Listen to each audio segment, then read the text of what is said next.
Bismillahirrahmanirrahim. Assalamualaikum warahmatullahi wabarakatuh. Alhamdulillahirabbil alamin wa bihi nasta'in ala umuri dunya waddin. Asyhadu an la ilaha illallah wa asyhadu anna Muhammadan abduhu wa rasuluh. Allahumma shalli ala Muhammad wa ala alihi wa ashabihi wa man tabi'ahum bi ihsan ila yaumiddin, amma ba'du. Sobat-sobat sekalian, kembali lagi bertemu dengan saya Yusef Rafiki. Dalam sesi diskusi kali ini adalah tentang filsafat ya. Dan filsafat apa yang akan dikaji adalah filsafat sebagai ilmu kritis.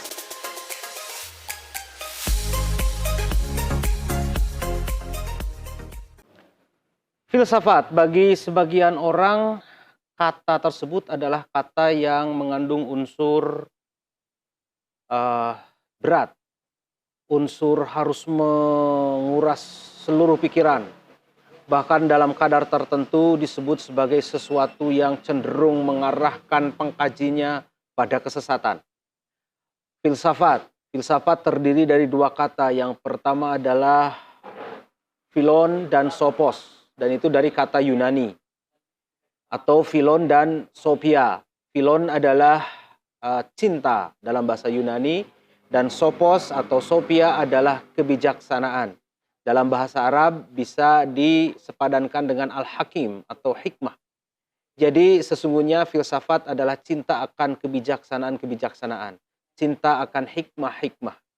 Tetapi yang anehnya memang mengapa beberapa banyak orang yang cenderung menegasikan tentang filsafat sebagai sesuatu yang tak berguna, sebagai sesuatu yang berat, sesuatu yang melangit, tidak membumi. Oke. Kita akan membongkar tentang filsafat itu, terutama kaitannya dengan filsafat sebagai ilmu kritis. Nah, lalu kita kaitkan dengan hal yang mungkin terjadi dalam keseharian kita. Contohnya adalah berorganisasi. Jadi, bagaimana berorganisasi berdasarkan pada kaidah-kaidah filosofis tentang kritisisme, atau singkat katanya atau sederhananya, bagaimana menciptakan suasana kritis dalam berorganisasi. Hakikat dari filsafat itu adalah kritis terhadap dirinya sendiri.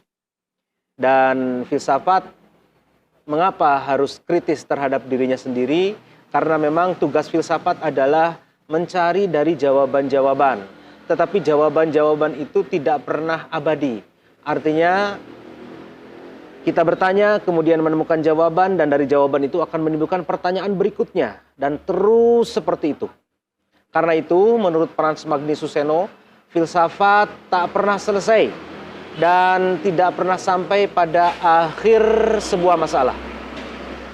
Nah, tentu ini menarik karena bagaimana daya kritis manusia itu dimunculkan dalam suatu kumpulan masyarakat atau dalam suatu organisasi.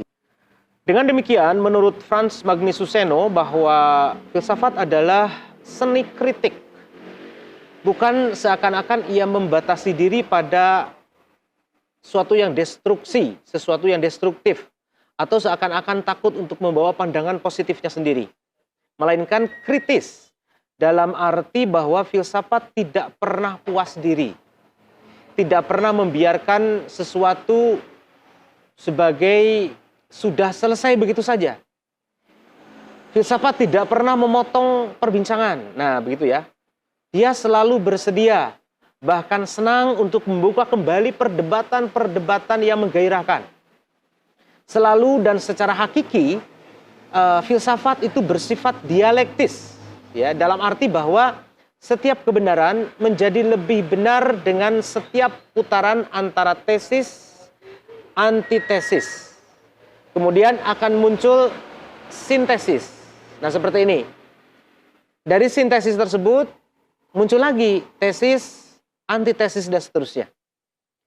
Jadi filsafat bersifat kritis juga apabila ia membangun suatu bangunan teoritik. Filsafat sebagai ilmu kritis dimulai dari pembahasan tentang etika atau norma. Tentu saja dalam pertemuan yang singkat ini tidak mungkin dibahas secara lebih detail dan lebih mendalam tentang etika atau norma tersebut. Tetapi paling tidak kita memiliki prinsip-prinsipnya saja dari etika atau norma itu. Nah, berbicara tentang norma atau etika, kita buat satu generalisasi antara etika dan norma. Saya tidak ingin terjebak pada pembahasan apa itu etika dan apa itu norma. Tetapi paling tidak, kita mulai dari apa yang boleh dan apa yang tidak boleh kita lakukan. Apa yang diharapkan dari kita dan kelakuan mana yang menghasilkan teguran atau pukulan bagi kita. Ilustrasi yang menarik yang digambarkan oleh seorang Frans Magnisuseno dalam bukunya Filsafat sebagai Ilmu Kritis, ia memotret suatu norma dalam masyarakat tradisional. Jadi orang kelihatan dengan sendirinya menaati adat istiadat. Ia tidak perlu dipaksa. Tetapi mengapa? Karena ia telah menginternalisasikan norma-normanya. Ia menaati norma-norma itu tidak karena takut dihukum, melainkan karena ia akan merasa bersalah apabila ia tidak mentaatinya. Norma-norma terpenting dari masyarakat telah ditanam dalam batin setiap anggota masyarakat. Nah, itu sebagai norma moral.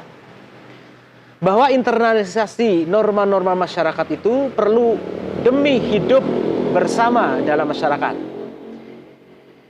Nah, inilah yang kemudian menjadi pembeda antara manusia dan binatang tentunya ya.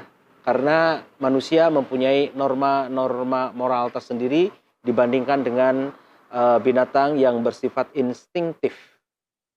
Inilah yang harus kita bangun dalam kritisisme, sebagai kritisisme dalam berorganisasi.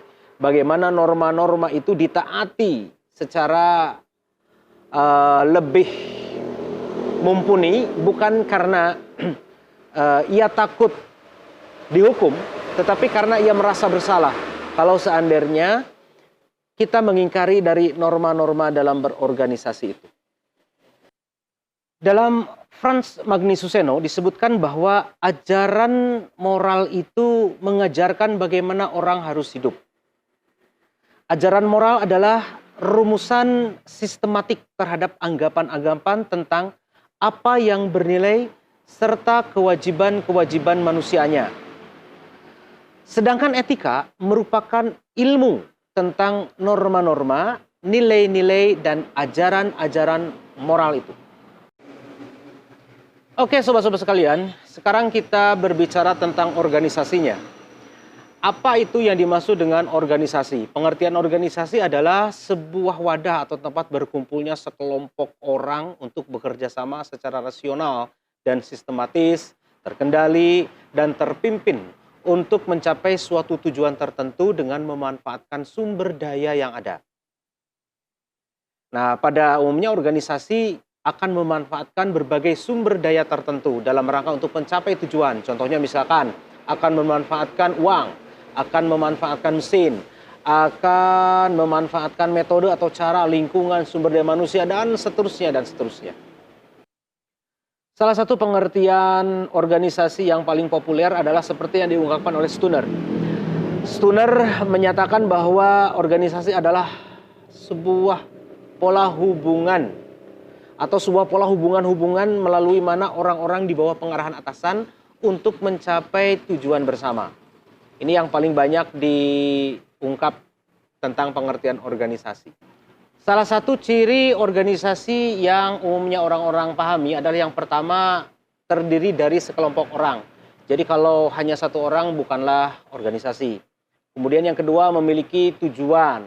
Kemudian yang ketiga, saling bekerja sama. Kemudian yang keempat, adanya peraturan. Kemudian yang kelima, yang terakhir adalah adanya pembagian tugas dan tanggung jawab. Nah tentu, dalam 5 unsur tersebut, terutama misalkan kita ambil adanya peraturan. Nah peraturan ini dikaitkan dengan filsafat sebagai ilmu kritis yang berbicara tentang etika dan moral, maka perlu adanya moralitas tertentu dalam membuat sebuah peraturan organisasi. atau etika tertentu, mohon maaf, yang mengatur adanya peraturan organisasi tersebut. Lalu kemudian pembagian tugas dan tanggung jawab. Nah, seperti yang tadi, dalam ilmu kritis atau filsafat organisasi misalkan, kenapa harus ada tugas dan tanggung jawab dalam suatu pola sistem dalam berorganisasi? Karena memang secara hakiki, secara filosofis, manusia pada dasarnya mampu bertanggung jawab, mampu melaksanakan tugas, dan mampu bekerja sama. Nah, inilah kemudian yang harus kita gali bersama, bagaimana dalam berorganisasi itu dimunculkan sisi-sisi kritisisme dalam berorganisasinya. Sehingga tujuan yang merupakan salah satu unsur dalam berorganisasi akan tercapai. Karena dari tujuan yang sudah tercapai tadi menjadi sintesis akan ditesiskan lagi untuk mencapai tujuan yang berikutnya. Selanjutnya, untuk mengolah tentang tesis tersebut harus dimunculkan antitesisnya, daya nalar kritisismenya. Nah, ini tentu harus memiliki daya filosofik yang tinggi. Baik, sobat-sobat semua, itu saja yang bisa saya sampaikan pada pertemuan kali ini, dan sampai jumpa pada pertemuan berikutnya. Nasrun minallah wa fathun qarib walhamdulillahi rabbil alamin. Wassalamualaikum warahmatullahi wabarakatuh.